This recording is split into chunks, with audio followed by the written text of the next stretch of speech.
তিশা আপুকে খুব আস্তে করে গালের মধ্যে জাস্ট একটু গালে হাত লাগাইছি, উনি ওইখানে আমাকে এমন ভাবে মারছে, আমার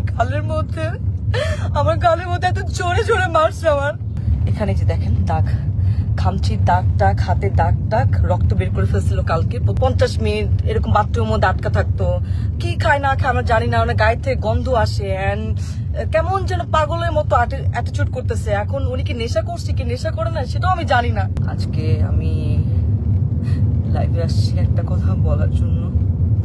আমার কাছে মনে হয় আমার এটা জানানো উচিত। সো আমি কখনো এইভাবে লাইভে আসিনি, ফর দ্য ফার্স্ট টাইম আমি লাইভে আসছি। সো আমি এই মুহূর্তে আছি হচ্ছে মানিকগঞ্জ।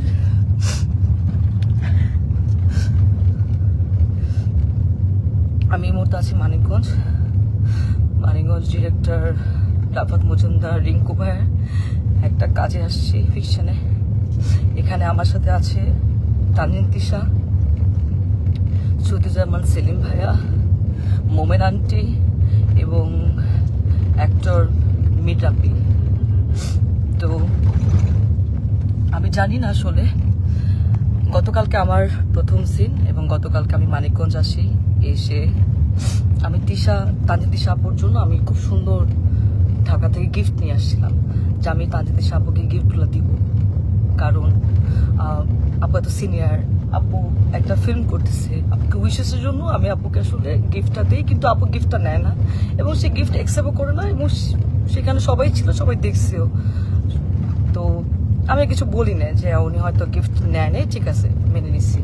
তো আমার প্রথম সিনে আমি যখন শুরু করছি তখন সেখানে প্রথম সিনে উনি আমাকে, সিনের মধ্যে ছিল না, উনি আমাকে মেরে আমার এখানে যে দেখেন দাগ, খামচির দাগ টাগ, হাতে দাগ টাগ, রক্ত বের করে ফেলছিল কালকে প্রথম সিনে।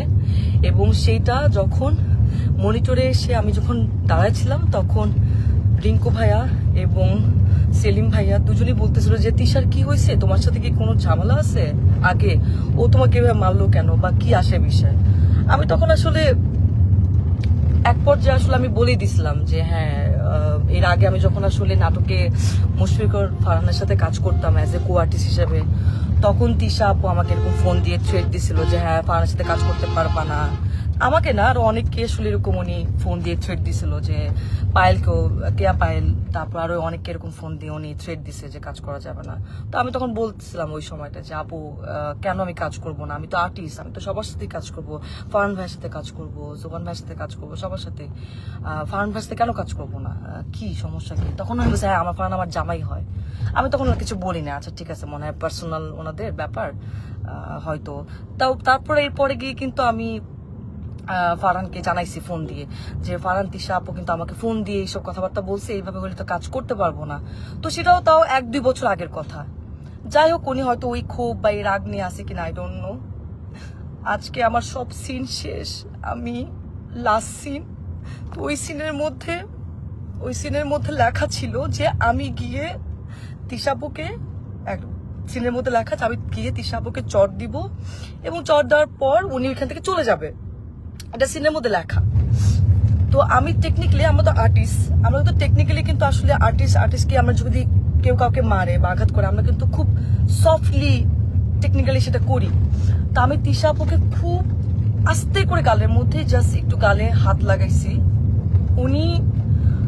উনি চলে যাওয়ার কথা ছিল, কিন্তু উনি চলে না গিয়ে উনি সিনের মধ্যে, ক্যামেরা ওপেন ছিল, ক্যামেরা ওপেনে সিন চলতেছে মানিকগঞ্জে, এখানে অনেক মানুষ ছিল, তারপর ডিওপি ভাই আরো সবাই ছিল, এডিটর সবাই ছিল, উনি ওইখানে আমাকে এমন ভাবে মারছে, আমার গালের মধ্যে এত জোরে জোরে মারছে, আমার গাল, আমার চোখ ফুলে গেছে। আর আমি আমি আমি মানে কথা বলতে পারতেছিলাম না, আমার এই জায়গাটা এত জোরে লাগছে, তো আমি নিতে পারি নাই। উনি এটা ইন্টেনশনালি করছে এবং করার পর আমি বললাম যে আপু এটা কি করলেন, আপনি কেন মারলেন আমাকে, আপনার তো এটা সিনে ছিল না। উনি আমাকে যা তা গালাগালি শুরু করছে। উনি জানি না আসলে উনি কিছু খাইছে কিনা, কারণ উনি গতকালকেও খুব উইয়ার্ড আচরণ করছে। গতকালকে উনি এরকম 40 মিনিট 50 মিনিট এরকম বাথরুমের মধ্যে আটকা থাকতো। কি খায় না খায় আমরা জানি না, ওনার গায়ে থেকে গন্ধ আসে অ্যান্ড কেমন যেন পাগলের মতো অ্যাটিটিউড করতেছে। এখন উনি কি নেশা করছে কি নেশা করে না সেটাও আমি জানি না, কিন্তু কেমন যেন পাগলামির মতো আচরণ করছে অ্যান্ড এটা সবাই সেটা দেখতেছে, সবাই দেখতেছে। তো উনি আমাকে চড় মারার পর আমি বললাম যে আপু আপনি এটা কি করলেন, আপনি কেন মারলেন আমাকে এভাবে, সবাই তো দেখছে। তো উনি আমাকে বলে, আমি পরে ওনাকে বললাম যে আমি কিন্তু একটু সিকিউরিটিকে জানাবো আপু, আপনি যে আমার সাথে এটা করলেন এটা আপনি ঠিক করেন নাই, আপনি আমাকে এভাবে মারতে পারেন না। তো উনি আমাকে বলেছে ও আচ্ছা একটু সিকিউরিটিকে জানাবা, ও ভাইরাল হবা, একটু ভাইরাল হতে চাও। আমি ওনার কথা শুনে অবাক হলাম যে একজন সিনিয়র আর্টিস্ট কিভাবে এই কথাগুলা বলে। অ্যান্ড উনি এত বছর ধরে কাজ করছে ইন্ডাস্ট্রিতে, উনি আরো আমাকে গাইড করবে, উনি আমাকে আরো হচ্ছে হেল্প করবে, কিন্তু উনি যদি উল্টা আমাকে এইভাবে নেগলেক্ট করে কথা বলে তাহলে আমি আর্টিস্ট হই, আমি কিভাবে ওনার সাথে কাজ করব, কিভাবে করব বলেন। এন্ড ওইখানে সবাই আমাকে মানাতে আসছে, আমি সবাই দেখতেছে যে উনি আমার সাথে কারো ব্যবহার করতেছে, আপনারা আমাকে কি মানাবেন। তো আর্টিস্ট হয়ে তো আর্টিস্টের কাছ থেকে এটা তো আমরা একসেপ্ট করতে পারি না। আমাকে এমন ভাবে মারছে, আমার এক পাশে কারের দুলো কোথায় পড়ে গেছে, আমার কোনো কিছু খেয়াল নাই। তো আমি এখন ঢাকায় চলে আসতেছি, আমি একটু সিকিউরিটিকে জানাবো যে একজন সিনিয়র আর্টিস্ট হয়ে এইভাবে যদি আর্টিস্টকে স্ক্রিনের মধ্যে শুটে যদি এভাবে মারে এবং যাচ্ছে তাচ্ছে ভাবে খারাপ ব্যবহার করে তাহলে তো সেটা মেনে নেওয়া যায় না, এইভাবে তো কাজ করা যায় না। আমি তো এর আগেও মেহজাবিন আপুর সাথে কাজ করছি, কাজলের দিন রাত্রি, সেখানে বিকি ভাইয়ের কাজ করছি। কই মেহজাবিন আপু তো আমাকে এত সুন্দর করে কিভাবে কাজ করতে হবে আমাকে সাজেশন দিছে, আমাকে এত সুন্দর করে ট্রিট করছে। তোমার কাছ থেকে আমি শিখছি, আমি তো ভাবছি আমি তিশা আপুর কাছ থেকে শিখবো, কিন্তু তিশা আপু আজকে যেটা করলো এটা এটা এটা তো আমার সাথে অন্যায় হয়েছে, এটা তো ঠিক হলো না, এটা তো একদমই ঠিক হলো। আমি তো কাজ করতে গেছি, আমি তো আসলে এটা তো আমি আশা করি নাই।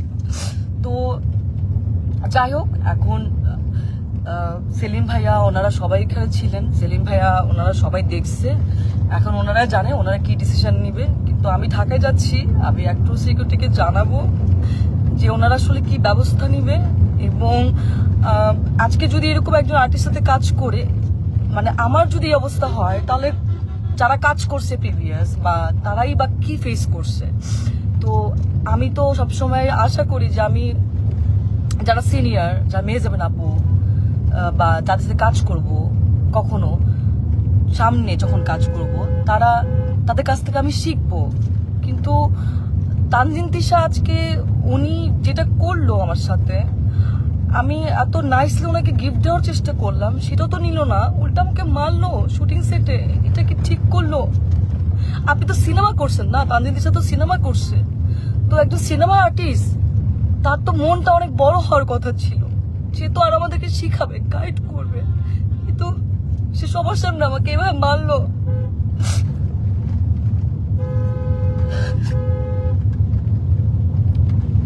যাই হোক, আমি ঢাকায় যাচ্ছি, আমি আমি একটু সিকিউরিটি ওনাদেরকে জানাবো, দেখি ওনারা কি ব্যবস্থা নেয়।